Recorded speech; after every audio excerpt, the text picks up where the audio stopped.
Class 10th board exam 2027 English में 95 score करना चाहते हो तो क्या क्या चीजें हैं जो हमें करनी पड़ेंगी। दोस्तों सबसे पहली चीज अगर मैं बात करूं, नीचे डिस्क्रिप्शन में आपको व्हाट्सएप चैनल का लिंक दिया, फटाफट जाके ज्वाइन कर लो, ठीक है। दूसरी चीज यहाँ पे बात करूं तो इस चैनल को सब्सक्राइब कर लो, क्योंकि ये ऐसा चैनल है जो आपकी Maharashtra class 10th board exam की सबसे पुरानी सीरीज क्या इसी चैनल से चलती है, तो फटाफट से सब्सक्राइब कर लो। तीसरी चीज यहाँ पे बात करूं तो इंग्लिश में अगर क्लास 10th में अगर इंग्लिश में कोई मार्क्स अच्छा खासा स्कोर करना है तो सबसे पहली चीज जो प्रायोरिटी आपको देनी चाहिए वो आपको देना चाहिए ग्रामर वाले पार्ट पे,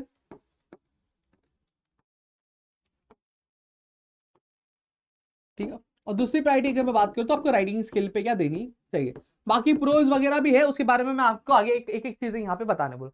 सबसे पहली चीज देखो, एक चीज मैं यहाँ पे कहूँ कि हर एक सब्जेक्ट को डील करने का जो तरीका होता है वो थोड़ा सा अलग होता है, और उसको उसी पैटर्न में डील किया जाए तभी वो एक प्रॉफिटेबल बनता है, वरना तो उसका कुछ मतलब नहीं निकलता। सबसे पहली चीज जब मैं बात करता हूँ ग्रामर की, तो ग्रामर को डील कैसे करना है। सबसे पहले अगर मैं बात करूँ आपकी ग्रामर में कितने टॉपिक्स आपको करने हैं, अगर मैं यहाँ पे बात कर रहा हूँ कुछ 28 टू 30 टॉपिक्स होंगे जो आपको करने हैं, बाकी छोटे छोटे कुछ और टॉपिक्स हैं जो आपको करने रहेंगे। पहले प्रायोरिटी में ये 28 टू 30 टॉपिक्स आपको यहाँ पे क्या करना होगा, ठीक है। फिर उसके बाद अब इसको करना कैसे, सबसे पहली चीज ये समझो कि एग्जाम में क्वेश्चन कैसे पूछा जाता है। आप क्लास 12th में हो तो वहां पे एमसीक्यू पैटर्न पूछा जाता है, बट यहाँ पे आपको एमसीक्यू पैटर्न नहीं पूछा जाता, ये पहली चीज होगी। दूसरी चीज यहाँ पे जब मैं बात कर रहा हूँ तो आपको ये समझना पड़ेगा टॉपिक्स कौन से, जैसे एक जो टॉपिक का नाम यहाँ पे ले लो,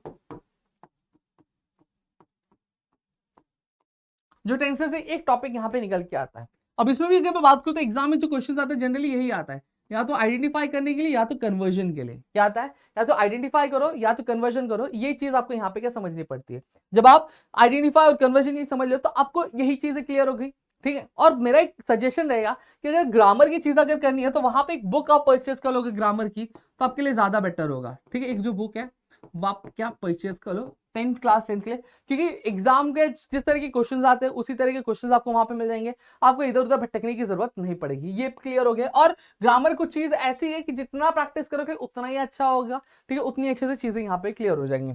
अब राइटिंग स्किल की यहाँ पे अगर मैं बात करूं तो राइटिंग स्किल अगर हम बात करें तो राइटिंग स्किल में भी आपको क्या करना, आपको फॉर्मेट और प्रैक्टिस यहाँ पे जरूरी पड़ जाती है। सबसे पहली चीज जो भी राइटिंग स्किल्स है आपकी, उसका फॉर्मेट समझ लो कि उसका फॉर्मेट किस तरीके से, उसको लिखने का रूल क्या है, बोर्ड की तरफ से किस तरीके क्या क्या रूल्स दिए गए हैं इसको लिखने का, कौन सा फॉर्मेट चलता है। जैसे लेटर राइटिंग में होता है एक फुल ब्लॉक लेटर, एक होता है सेमी ब्लॉक लेटर, ठीक है। फॉर्मल कैसे लिखा जाता है, इनफॉर्मल कैसे लिखा जाता है, ये चीज पहले आप जान लो। जाने के बाद सबसे पहली चीज आप रैंडमली क्या करो, आप टॉपिक लेके, ठीक है, टॉपिक्स लेके आप पहले वो फॉर्मेट में प्रॉपर लिख पा रहे हो कि नहीं लिख पा रहे हो, पहले वो चीज का आप क्या करो यहाँ पे हैबिट डालो, ठीक है। जब आपने ये हैबिट डाल दिया, अब ये हैबिट डालने के बाद अब आपको क्या करना है, आपको प्रैक्टिस करना क्या शुरू करना पड़ेगा, ठीक है। रेगुलरली एक एक राइटिंग स्किल प्रैक्टिस करते जाओगे तो आपका राइटिंग स्किल भी मजबूत होता जाएगा।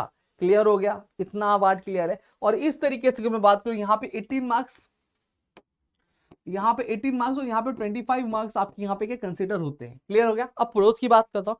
अब मैं प्रोज की बात कर रहा हूँ तो ज्यादा टाइम मैं यहाँ पे लूंगा नहीं। सबसे पहली चीज को प्रोज को पढ़ने का तरीका क्या होता है वो मैं, प्रोज और पोइट्री दोनों की पढ़ने का तरीका क्या,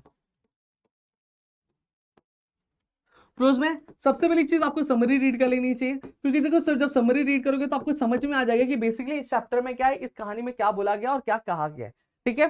फिर उसके बाद आपको उसकी क्या करनी है, उसकी आपको डिटेल लर्निंग करनी है, डिटेल रीडिंग करनी है। एक चीज यहाँ पे कहो, बहुत सारे बच्चे इस चीज को लैक करते हैं, ठीक है, कि रीडिंग नहीं करते। रीडिंग आपके लिए बहुत ही एसेंशियल और बहुत ही इंपॉर्टेंट पार्ट बन के आ जाता है यहाँ पे। जब तक आप रीडिंग नहीं करोगे, जब तक आप लर्निंग वाला पार्ट नहीं करोगे, तब तक चीजें नहीं होने वाली। तो आपको रीडिंग करनी है। अब जब रीडिंग करोगे तो वहां पे आपको बहुत सारी दिक्कतों का सामना होगा, जैसे कुछ सेंटेंसेस होंगे जो आपको शायद नहीं समझ में आए, ठीक है, कुछ वर्ड्स होंगे जो आपको नहीं समझ में आए। अब जो कुछ सेंटेंसेस नहीं समझ में आ रहे, आप उनके लिए क्या कर सकते हो, क्विक रिवीजन के लिए आप चैट जीपीटी ले लो, जेमिनी ले लो, उस पर वो सेंटेंस अपलोड करो और उसका मीनिंग आप सिंपल वर्ड्स में क्या मांगो वहां पे मिल जाएगा।